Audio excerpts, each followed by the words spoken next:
जय हिंद। इससे पहले वाले वीडियो में हम लोगों ने देखा था इंडियन एनर्जी सिनेरियो के पार्ट 1 कोल सेक्टर के बारे में, और आज हम लोग डिस्कस करेंगे पार्ट 2 ऑयल सेक्टर के बारे में। सबसे पहले हम लोग देखेंगे कि भारत में कुल कितने रिफाइनरी कारखाने हैं, ऑयल के रिफाइनरी कारखाने हैं। फिर उसके बाद देखेंगे भारत के उत्पादन की दृष्टि से कौन सा स्थान है, आयात की दृष्टि से कौन सा स्थान है, और कितना आयात कर रहा है, कितना उत्पादन कर रहा है, और उसके बाद कितना यूटिलाइज कर रहा है, यानी इसका उपभोग कर रहा है, यानी उपयोग कर रहा है। ठीक है, तो आइए हम लोग समझते हैं, वीडियो की तरफ आगे बढ़ते हैं। ठीक है, देखिए, तो सबसे पहले हम लोग देखते हैं कोल सेक्टर में।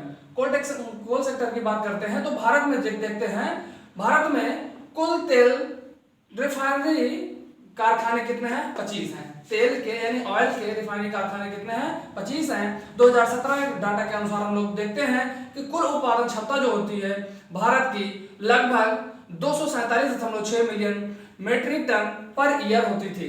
ठीक है, हुआ करती थी। और उसके बाद पेट्रोलियम उद्योग की शुरुआत देखते हैं भारत में 1889 ईस्वी के आसपास में हुआ था, असम के डिगबोई में हुआ था। ठीक है, पहले चरण में इनके भंडार की बात करते हैं, भारत के पहले चरण के भंडार की बात करते हैं तो करीब 53.3 लाख टन हुआ था। ठीक है, यहाँ भंडार किया गया था। ठीक है, 3 ठिकानों पर भंडार किया गया था। पहला विशाखापट्टनम, दूसरा बेंगलुरु, तीसरा पादुर यानी त्रिशूर जिले के केरल राज्य में स्थित है।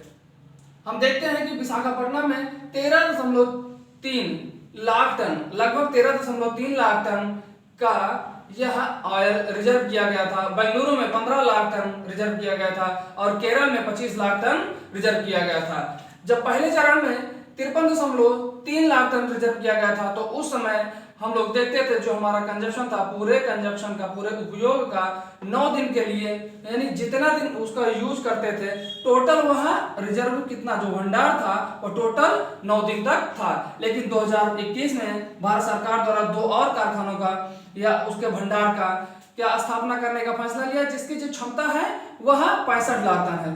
65 लाख टन है। ठीक है, इसमें जो है हम लोग अतिरिक्त 12 दिन तक इसका ऑयल का उपयोग कर सकते हैं। अब हम बात करते हैं इसके रखरखाव के खर्चे के बारे में। तो ऑयल सेक्टर के जो रखरखाव खर्चे होते हैं वो भारत सरकार द्वारा उठाए जाते हैं। ठीक है, अब बात करते हैं 2018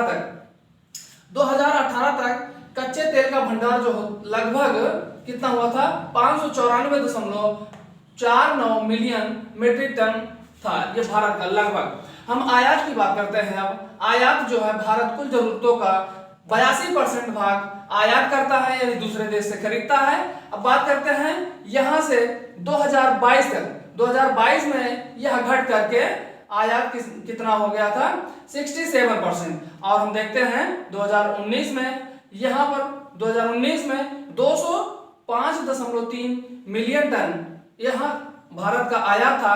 पूरे देश का, पूरे वर्ल्ड का दूसरा स्थान था आयात करने में, पूरे देश का दूसरा स्थान था। घरेलू कच्चे तेल उत्पादन में क्या हुए थे?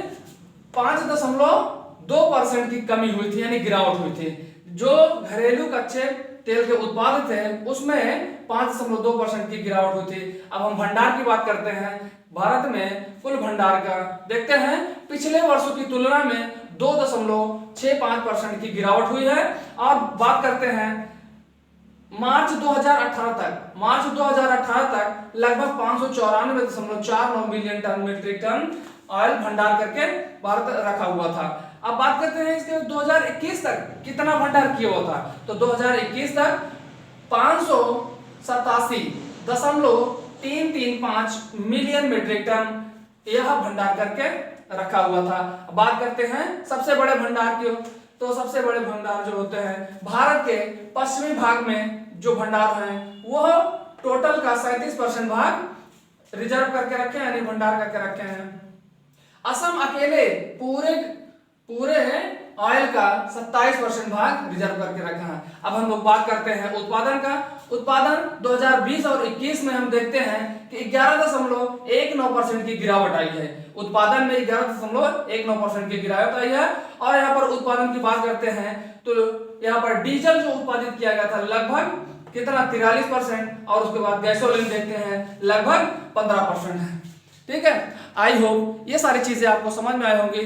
ठीक है, ये सारी चीज़ें इससे समझ में आई हैं। अब हम लोग आगे बढ़ते हैं, आगे की ओर बढ़ते हैं। तब तक के लिए जय हिंद।